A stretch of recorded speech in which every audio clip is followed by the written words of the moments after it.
এক সময়ের কথা। সবুজ ঘন জঙ্গলের মাঝখানে ছিল একটি সুন্দর গ্রাম। গ্রামটির নাম ছিল নন্দনপুর।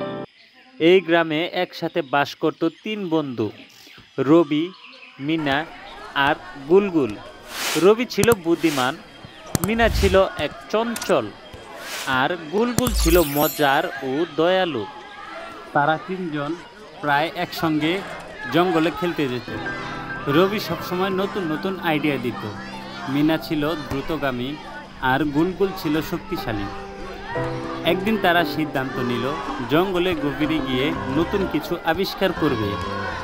তারা খেলতে খেলতে এতটাই মুগ্ধ হয়ে গেল যে বুঝতেই পারলো না তারা জঙ্গলের অনেক গভীরে চলে এসেছে।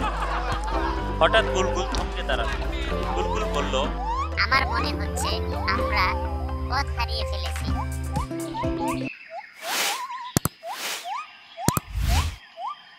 রবি চারদিক তাকিয়ে বলল, আমাদের অবশ্যই শান্ত থাকতে হবে, ভয় পেলে আরো বিপদ হতে পারে। ঠিক তখনই একটা গা ছমছমে আওয়াজ এলো। পাতার আড়াল থেকে বেরিয়ে এলো এক বিশাল বন্য সিংহ। সিংহ তাদের দেখে গম্ভীর গলায় বলল, এই জঙ্গলে যারা ভুলে ঢোকে তারা আর ফিরে যেতে পারে না। মিনা ভয় পেয়ে রবি আর গুলগুলের পিছনে লুকালো। কিন্তু রবি তার বুদ্ধি খাটিয়ে বলল, মিস্টার বাঘ, আপনি তো জঙ্গলের রাজা, আমরা আপনাকে বিরক্ত করতে আসিনি, শুধু পথ ভুলে চলে এসেছি।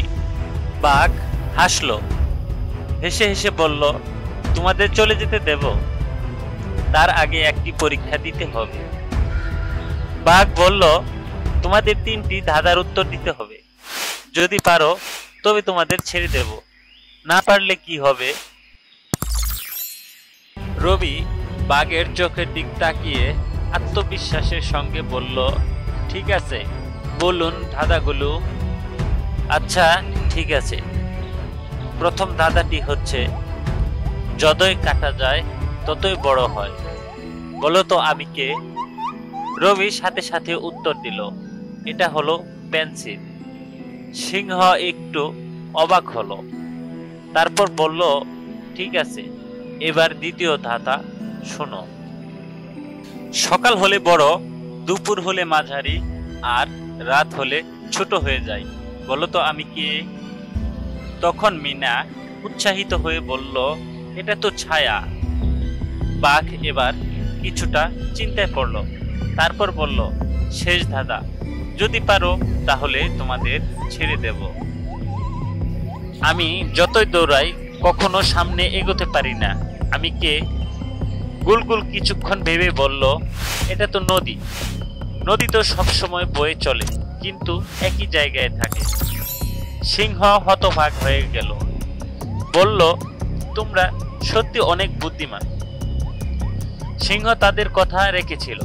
সে বলল, তোমরা সত্যি চতুর, তাই আমি তোমাদের পথ দেখিয়ে দেব, কিন্তু মনে রেখো কখনো নিজেদের গন্তব্য ভুলে যেও না যেন। সিংহ তাদের এক গোপন পথ দেখিয়ে দিল, যেটা দিয়ে সহজেই গ্রামের দিকে ফেরা যায়। রবি, মিনা আর গুলগুল দ্রুত দৌড়ে নিজেদের গ্রামে ফিরে গেল। গ্রামে ফিরে তারা সবাইকে গল্পটি শোনালো এবং সবাই বুঝতে পারলো যে বিপদে পড়লে ধৈর্য, বুদ্ধিমত্তা আর বন্ধুত্ব দিয়ে সব বাধা জয় করা যায়। তো বন্ধুরা, আজকে আমরা এই গল্প থেকে শিখলাম বিপদে পড়লে ভয় না পেয়ে বুদ্ধি খাটানো উচিত। বন্ধুত্ব ও সহযোগিতার মাধ্যমে যে কোনো সমস্যার সমাধান করা যায়। অপরিচিত জায়গায় গেলে অবশ্যই সবসময় পথ মনে রাখা জরুরি।